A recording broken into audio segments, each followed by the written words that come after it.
Back with a video today. It's been a little bit since I've given a video, mostly because we've been so busy out here trying to prepare for the summer. The spring is usually our busiest time of year. You have to try and get everything fertilized, and your weed control has to be pretty much perfect, your timing, for it to last the whole season. So we have to be on top of our game during the spring. I do have a couple other videos that haven't been sent out yet about the work that we're doing next to my shop with the trees, and also we added some drainage work to number 15, which I'm going to discuss a little bit here. So for those of you that watched the US Open this past weekend, and congratulations to Ryan McCormick. I think he made his family proud, and all of Suburban.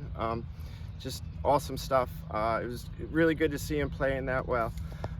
But throughout that tournament, first of all, I played Oakmont 3 times, and it is as tough during regular play as what you saw there, minus the rough. But throughout the broadcast and at night, they would talk about the POA Annual at Oakmont. Well, I want to talk about that a little bit too, because it does coincide with what we do here. For instance, back before I started, they expanded this green, and this is actually, this yellow here, right here, is actually Oakmont POA. In the broadcast, they talked about how perfect that grass is because it's been maintained the same way for 100 years, and it's used to the rigors of mowing and rolling and double cutting. At Oakmont, they're double cutting and rolling every day, and then they come back in the afternoon and roll. I know the staff there, so I know the routine a little bit, which is just that. I mean, that's why their greens are so fast. That's really hard to do every day, but they don't get the heat that we do. So this right here is actually Oakmont POA, this back. And if you step back here, you can see there used to be a line here that was just POA Annua of the Oakmont POA. Our bent grass, and I've discussed this throughout the years, has creeped in to the POA, and it's taken over the POA. Again, it's a long subject, and I've discussed it in years past. You know, I don't like what they used prior to me, the bent grass seed. I think this is an inferior bent grass seed, but you can see, so I like keeping things dry, and I stress out the grass a lot with how much we cut and roll, and that's better for bent grass. And you can see how throughout the summers the bent grass has gotten stronger and it's taken over this POA. I would rather the whole green be POA, and you can see why POA Oakmont greens are so fast is because just look at the texture on the POA Annua they have.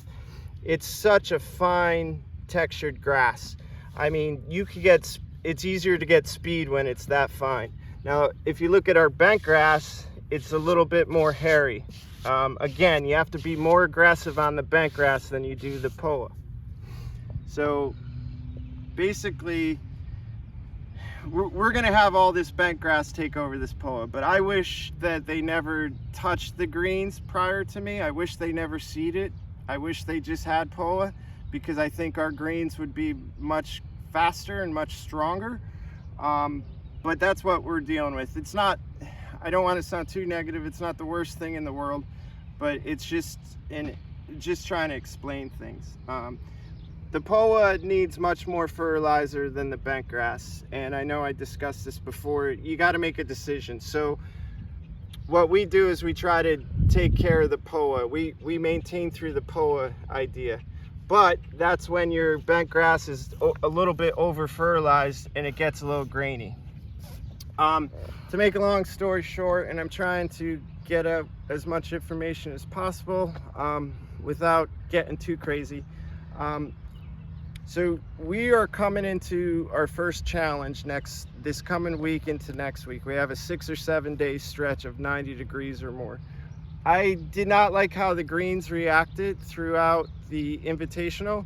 We dried them up a lot, but the POA got a little bit yellow on us. It didn't like being that dry, and those 2 days were 90 degrees and we couldn't syringe. If we were able to syringe throughout the tournament, it wouldn't have got yellowed. But you guys were able to see that. The golf course is, I personally think, much better than it was even last year, visually, with the tree work and the work that we've done in-house. But with that and with the tree work, we've changed the growing environment that little bit, and I think that's why the greens reacted the way they did during the Invitational. Number 2 green was pretty dry and pretty stressed out come Sunday morning. Number 11 green was, and then the greens that we put drainage in, they also were. It's going to take those greens that we've done work around a year or two to adjust to the new growing environment.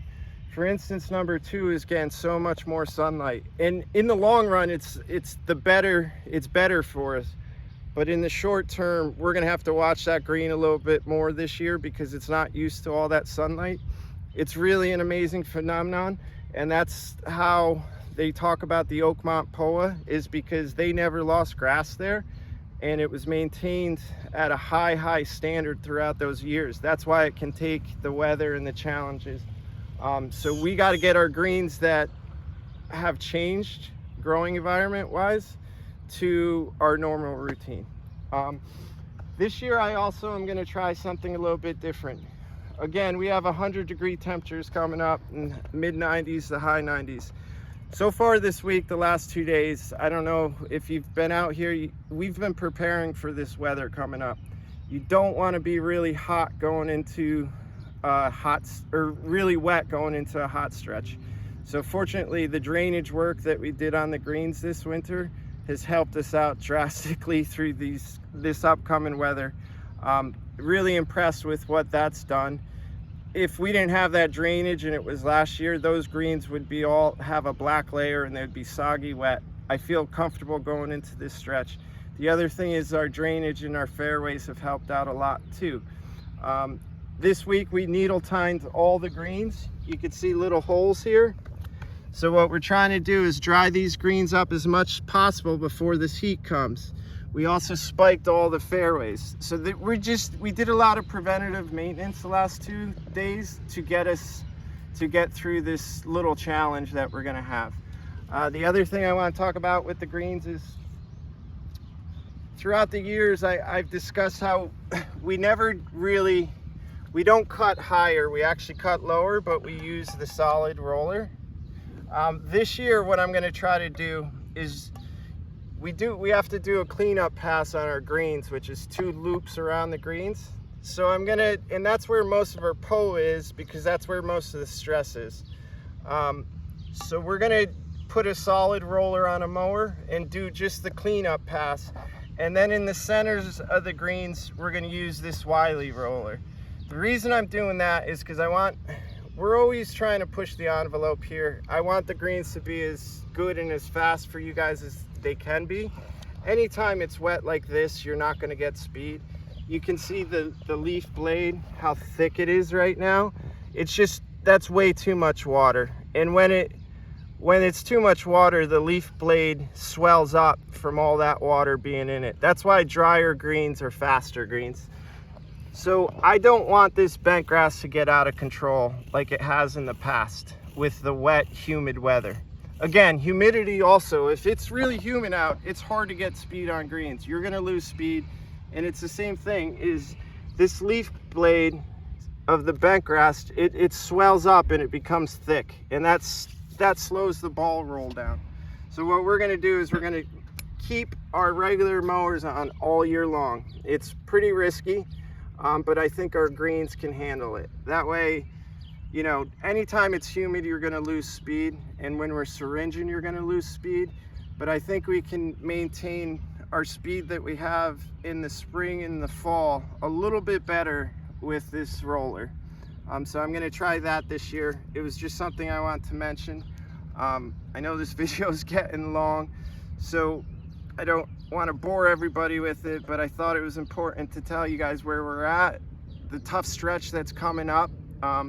You can make one mistake with the stretch coming up and be hurting for the rest of the season. if you kill grass right now, it's not going to recover until late August, early September. So we have to be on top of our game. I'm confident we are. We've been through this before. The last thing I would like to talk about is, you know, even during watching Oakmont, I noticed our fescue this year is off because of all the rain. You can see how it's farther behind, and it's not looking as, it should be wispy and yellow right now. I thought, especially in front of the pro shop, there's a triangle there, and it just wasn't looking right. But after seeing Oakmont and seeing the church pews, I think last year was just a tough year for fescue. It will all come back and look better, but I think this year, because all the rain that we've had and the cooler temperatures, the fescue won't look as good as it did last year. Last year I saw pictures from last year and it was all wispy and yellow and beautiful around here. But like I said, after seeing what Oakmont looked like, I think we're in the same boat. So long video today. I hope you enjoy it. We'll get through this tough stretch and see what happens after that. We're always going to side on the air caution with the greens, because if you lose a green, it takes forever for it to recover. You might also see us out there syringing even tomorrow into Friday when it hits 90 degrees. We got to cool the POA down even though they're wet. So that's all I have for today, and hopefully you enjoy it. Thanks.